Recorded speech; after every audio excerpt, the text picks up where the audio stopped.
ରକ୍ଷା ହେଇଛି। ନବୀନ ପଟ୍ଟନାୟକଟା ବଞ୍ଚି ଯାଇଛନ୍ତି। ସେ କେମିତି ଗରମ ଯାଇଛି ତାର ପ୍ରମାଣ ହେଲା ଜୟଲଳିତା ସହିତ ମୋର ସାକ୍ଷାତ ହେଇଛି। ମୁଁ ଦେଖିଛି, କଥାବାର୍ତ୍ତା ବି କରିଛି, ବିଜୁବାବୁଙ୍କ ସହିତ ଦେଖା ହେଇଛି। ଗୋଟେ କଳ୍ପନା କରିଲେ, ଭାବିଲେ ଟିକେ ଚିନ୍ତା କରନ୍ତୁ, ଜୟଲଳିତାକୁ ଯେଉଁ ଫର୍ମୁଲାରେ ପଲିଟିକାଲ ମର୍ଡର କରାଗଲା, ଏଇ ନବୀନ ବାବୁଙ୍କୁ ସେ ବି କରାହେଉଥିଲା। କିଏ ବୁଝୁନାହାନ୍ତି ଭଲ, କାରଣ ତାକୁ ଏଭଳି ଭାବରେ କରୁଥିଲେ ଷଡ଼ଯନ୍ତ୍ର।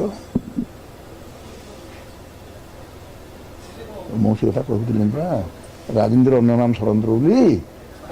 ଆଉ ଆମେ ସବୁ ଷଡ଼ଯନ୍ତ୍ର କରି ଜାଣୁନୁ ବୋଲି ଆମକୁ ମାରି ଦିଆଗଲା।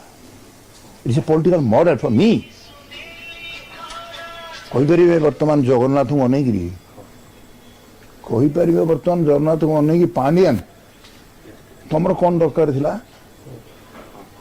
ଯେଉଁ ପଣ୍ଡାମାନଙ୍କୁ, ପୁରୋହିତମାନଙ୍କୁ, ପଢ଼ିଆମାନଙ୍କୁ, ଦୈତାପତିମାନଙ୍କୁ ଆମେ ପ୍ରଣାମ କରୁ, ତାଙ୍କର ପୂଜା ବିଧିରେ ତୁମେ ବାହା ଦେଇକିରି ରାତି ଏତେରେ ଯାଉଥିଲ, କ'ଣ କରୁଥିଲ ସେଠି? ଜାଣିନାହାନ୍ତି ପୁରୀ ଲୋକ, ଜଗନ୍ନାଥ ଜାଣିଛନ୍ତି।